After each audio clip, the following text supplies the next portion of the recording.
Friends, welcome to my channel daily with. இன்றைக்கி நம்ம என்ன பார்க்க போகிறோம் அப்படின்னா, நாங்கள் அவுட்டிங் போன vlog தான் அது. அப்புறம் நான் வீட்டில் சாமி ரூமில் வந்து க்ளீன் பண்ணி பூஜை பண்ணி எல்லாம் வச்சாச்சு ரெடியாக. பாருங்கள் எப்படி இருக்குன்னு சொல்லிட்டு கண்டிப்பாக கமெண்ட்டில் வந்து நீங்கள் சொல்லுங்கள் என்னோடய சாமி ரூம் எப்படி இருக்குன்னு சொல்லிட்டு. ரொம்ப ரொம்ப ரொம்ப எனக்கு ரொம்ப பிடிக்கும் சாமி ரூம் வந்து க்ளீன் பண்ணி இந்த மாதிரி பூஜை பண்ணுறது. நீங்களும் வீட்டில் இந்த மாதிரி ஃபாலோ பண்ணுவீங்களான்றதும் சொல்லுங்கள். ஆக்சுவலி வந்து நான் தமிழ் நியூ இயர் முடிஞ்சு தான் அடுத்த vlog இது. ரொம்ப நாள் ஆயிடுச்சு, சாரி கைஸ், நான் வீடியோ அப்லோட் பண்ண முடியல. பாருங்கள், வெளியே விளையாண்டுட்டு இருந்தான் பையன். உட்காந்து அவனை பார்த்துட்டு இருக்கும்போது ஒரு பூனை வந்து அந்த மரத்துக்கடியில் உட்காந்துருச்சு, வாட்டர் ஆப்பிள் மரத்துக்கு கீழே.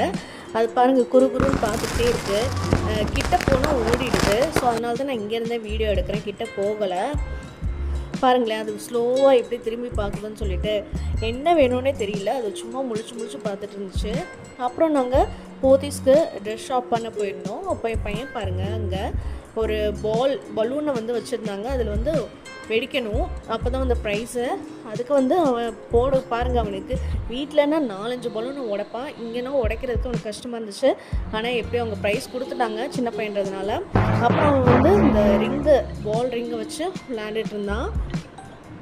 வந்து ரொம்ப எக்ஸைட்டடாக இருந்துச்சு அவனுக்கு. பாவம் சின்ன பையன்றதுனால அவனுக்கு எதில் போடணுன்றது தெரியல. அவங்க சொன்னாங்க, ஒன்று எக்ஸ்பிளைன் பண்ணாங்க. ஆனால் வந்து கடைசியில் அந்த மிடில் இருக்கிற அந்த க்ரீன் கலர் குச்சியில் தான் வந்து அந்த ரிங்கு போடணுமா. இதில் போட்டால் வந்து ப்ரைஸ் கிடைக்காதாமா. சரி, முன்னாடியே தெரிஞ்சிருந்தால் நம்ம தூக்கி கூட போட்டு வச்சுருக்கலாம். பட் ஆனால் அவங்க லாஸ்ட்டாக தான் அவங்க சொன்னாங்க. சரி, பையன் கொஞ்சம் நேரம் விளையாடட்டும்னு சொல்லிவிட்டு அவனுக்கு விளையாட வச்சுட்டு இருந்தோம். ஆனால் அந்த மாதிரி ஃப்ரீ டைமில் வந்து நம்ம இந்த மாதிரி வெளியே கூப்பிட்டு போகிறப்போ பசங்களுக்கும் ரொம்ப நல்லா என்டர்டெய்னிங்காக இருக்கும். அவங்களும் நல்லா என்ஜாய் பண்ணுவாங்க. கண்டிப்பாக நீங்களும் இந்த மாதிரி வீட்டில் செஞ்சு பாருங்கள், உங்களுக்கும் நல்ல ரிலாக்ஸேஷன் கிடைக்கும். சரி, அப்புறம் போதீஸ்க்கு வெளியில் காருக்கு வந்து வெயிட் பண்ணிட்டு இருந்தோம். அங்கேயும் இவர் ரொம்ப சேட்டை பண்ணிகிட்டு இருந்தார். ஒரு இடத்துல ஏறலை. பாவம் அவங்க அப்பா தான் தூக்கி வச்சுட்டு இருந்தார். நான் உட்காந்துட்டேன். ரொம்ப வெயிலாக இருந்ததுனால அங்கே ஷெட்டு போட்டிருந்தாங்க, அங்கே தான் உட்காந்துருந்தோம். பாருங்கள் டிராஃபிக் எவ்வளோ இருக்குதுன்னு சொல்லிட்டு. கோயம்புத்தூரில் டவுன் ஹாலில் இவ்வளோ டிராஃபிக் தான் காய்ஸ், பார்த்துக்கோங்க. அப்புறம் நாங்கள் காரில் கிளம்பிட்டோம். வெயில்ன்றதுனால எங்கேயும் ஸ்டாப் பண்ணலை. அப்புறம் வீட்டுக்கு போயிட்டுருக்கும்போது தான் இந்த சர்ப்ரைஸை பார்த்தோம். என்னென்னு பார்த்தீங்கன்னா, குதிரை வண்டி வந்து நான் சின்ன வயசில் தான் பார்த்துருக்கேன், ரொம்ப நாள் கழிச்சு பார்த்துருந்தேன். இந்த மாதிரி வந்து 2 குதிரை வந்து இதில் போட்டுட்டு போட்டுருந்தாங்க.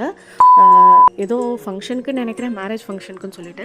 ரொம்ப நல்லா இருந்துச்சு. ரொம்ப நாள் கழிச்சு இந்த மாதிரி பார்க்குறதுனால 2 குதிரை, ஒயிட் குதிரை வந்து இப்படி பார்க்குறது ரொம்ப லக்குன்னு சொன்னாங்க. அதுதான் நான் பார்த்துட்டு இருந்தேன்.